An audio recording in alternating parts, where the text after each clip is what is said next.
My name is Clint, and ever since that HOA moved in next to my ranch, my life has become one long comedy action film starring the world's most determined Karen. She believes she is the self-appointed queen of all property, and if she sees something she doesn't control, she declares it a violation. This week's meltdown? My pool. Yes, my private ranch pool, surrounded by fences, cameras, livestock, and zero HOA jurisdiction. But in a dramatic entrance, Karen marched up with her HOA clipboard army and declared that my pool was public amenity property. She pointed at my daughter splashing with friends and screamed that unless I opened my pool for authorized HOA residents, she would call the police and shut down this illegal water structure.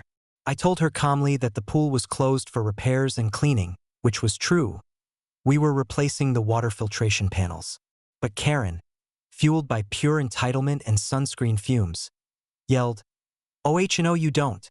That is an HOA-regulated pool." She whipped out her phone and dialed 911 like she was calling in a national emergency. "Yes, officer? A rancher is preventing community access to a recreational resource. Send all units."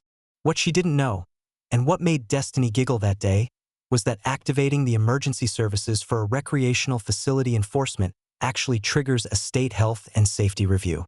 When the city attorney showed up alongside police and county inspectors, they informed her that her complaint automatically initiated a full code assessment of the entire HOA recreational infrastructure, their pool, their playground, their clubhouse, their entire water usage system, every permit, every inspection form, every environmental report. Karen's smile dropped faster than her IQ. Suddenly, she was backpedaling like a hamster on fire. No, I didn't mean our pool. I meant his pool. His is the illegal one." But the county inspector waved her off and explained that my ranch property was 100% compliant, and not under HOA regulation whatsoever. Meanwhile, her beloved HOA pool had expired permits, non-standard chemicals, and a broken emergency gate lock. And then the bomb dropped. Because she triggered the investigation, the HOA would be fined for every violation and would be liable for remediation costs totaling more than $2.5 million. Karen sputtered, "Why are we being punished? It's his pool." The city attorney smiled. "Ma'am, this is a closed private ranch pool. Yours is a commercial HOA facility. You called us. We answered." Homeowners began crowding around, listening as the officials listed the consequences of her tantrum. Pool closed indefinitely, HOA fees rising, special assessments, mandatory repairs, and worst of all, no summer pool parties. The HOA residents turned on Karen instantly. Fingers pointed. Voices rose. One woman shouted, "You ruined our summer, Karen."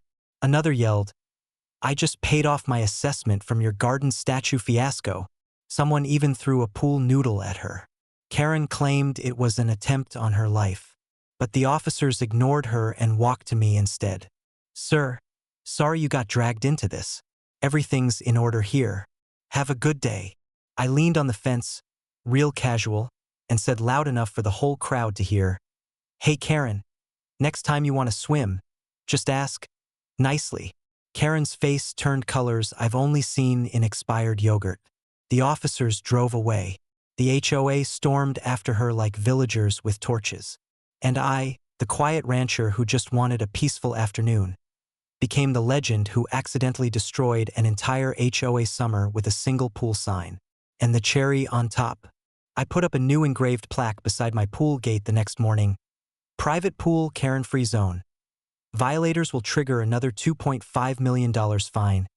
Karen hasn't stepped foot on my ranch fence line since, but knowing her, she's plotting her next attempt to colonize the rest of my water.